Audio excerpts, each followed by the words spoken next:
Bienvenue pour notre analyse aujourd'hui. On plonge dans un sujet assez colossal. L'investissement de Meta pour 2025, on parle de jusqu'à 72 milliards de dollars. Oui, c'est une augmentation de 7 milliards, c'est énorme. Et le cœur de ce pari, c'est un agent publicitaire basé sur l'IA. Exactement. On s'appuie notamment sur une analyse vidéo très poussée de Kodak pour décortiquer ça. L'ambition du Gerberg, elle est folle.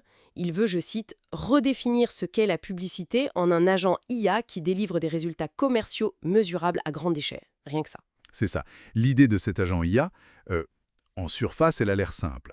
L'annonceur dit « Voilà mon but, vendre, acquérir des clients, et voilà combien je paie par résultat. Et après, » Et après, l'IA, elle fait simplement le reste, c'est sa formule. ah oui, le reste. Mais c'est justement ça qui donne le vertige. Créer les pubs, choisir qui cibler, optimiser les campagnes, analyser les résultats. Toutes ces tâches, oui. Le cœur du métier pour beaucoup de gens aujourd'hui.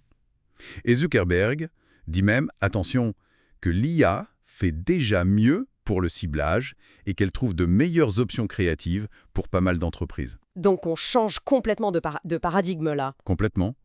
Le marketeur définirait la stratégie, l'objectif, et l'IA, elle, gère toute la tactique, l'exécution. C'est un changement majeur de rôle potentiel. Et Meta ne fait pas qu'en parler, ils construisent déjà les bases, c'est ça. Les fondations technologiques. Tout à fait. On le voit déjà avec certaines choses. La première brique la plus visible peut-être, c'est Advantage+. Avantage plus, oui. L'automatisation de l'audience, des placements, du budget, une partie de la promesse est déjà là en fait. Exactement. Et Meta pousse même pour l'activer par défaut dans certains flux de création de campagne. C'est vraiment un avant-goût de cet agent IA. Il n'y a pas que ça, il y a aussi les outils créatifs avec de l'IA.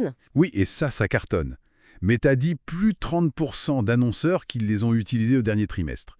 Génération d'images, adaptation de format vidéo, l'IA qui devient créative, quoi. Et derrière tout ça, il y a un modèle spécifique, c'est ça? Le modèle GEM. GEM, oui. Generative Ads Recommendation. Alors, Meta affirme qu'il est 2 fois plus efficace. Son truc, c'est qu'il comprend les séquences d'événements, un peu comme les grands modèles de langage, les LLM. Il comprend les séquences, c'est-à-dire, il peut identifier des parcours complexes. L'exemple qu'il donne, comprendre que quelqu'un qui réserve un hôtel à Hawaï, il va probablement acheter aussi des lunettes de soleil, un maillot de bain. Ah, d'accord, il fait des liens plus complexes. Voilà. Et Meta annonce plus 5% de conversion sur Reels grâce à ça. Bon, c'est leur chiffre, hein. Faut toujours être prudent. Bien sûr. Mais ça montre la direction. Il y a une autre brique essentielle, l'attribution incrémentale. Ah oui, ça c'est crucial. Savoir si une vente est vraiment due à la pub ou si elle aurait eu lieu de toute façon. Exactement. Pour que l'agent IA puisse juger de son propre impact réel. Et là, Meta communique sur plus 46% de conversion incrémentale, donc causée par la pub, par rapport aux méthodes classiques, posées. Mais alors, la question c'est, pourquoi maintenant? Pourquoi cette énorme accélération, cet investissement massif prévu pour 2025? Alors, c'est une conjonction de plusieurs choses. D'abord, la technologie IA elle-même est arrivée en maturité. On pense à des modèles comme Llama 4, capables de comprendre texte, images, de raisonner. Ok, la tech est prête. Ensuite, il y a une pression concurrentielle énorme. Google, Amazon, tout le monde investit massivement dans l'IA publicitaire. Il ne faut pas se laisser distancer. Et le contexte réglementaire joue aussi, j'imagine. Les restrictions sur les données. Exactement. RGPD, DMA en Europe, l'IT d'Apple, tout ça limite les ciblages classiques basés sur les données tierces. Du coup, l'IA devient un moyen de maintenir, voire d'améliorer, l'efficacité des pubs malgré ces contraintes. C'est une réponse technique à une contrainte légale en quelque sorte? En partie, oui. Et puis, il y a la vision économique de Zuckerberg. Il est persuadé que l'IA va tellement augmenter la productivité que la pub va représenter une part plus importante du PIB mondial. Ah oui, il ne veut pas juste prendre des parts de marché aux autres. Pas seulement, il veut carrément agrandir le gâteau publicitaire mondial. C'est une ambition démesurée. Et cet agent publicitaire IA, ce n'est qu'un des piliers de la stratégie globale de Meta, c'est ça? Tout à fait. C'est le pilier numéro 1, amélioration de la publicité. Mais il est super connecté aux 4 autres. Le numéro 2, c'est rendre les expériences plus engageantes sur les plateformes. Donc plus de temps passé, plus d'opportunités de pub pour l'agent. Logique. Exact. Pilier 3, la messagerie d'entreprise, notamment WhatsApp, qui devient un canal direct pour l'agent. Pilier 4, Meta IA, l'IA généraliste qui sous-tend tout ça. Et pilier 5, les appareils IA, comme les lunettes.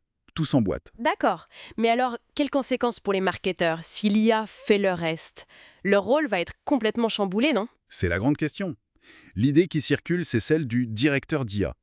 Moins de technique, moins les mains dans le cambouis du paramétrage des campagnes. Et plus de stratégie. Définir les objectifs, superviser l'IA. C'est ça, définir la direction, les grandes lignes, les objectifs business, et laisser l'IA exécuter.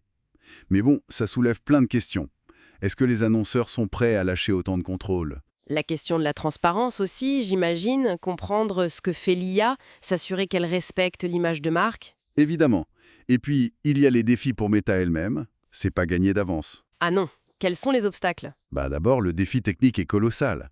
Construire une IA aussi performante, fiable, adaptable à tous les business, c'est pas simple.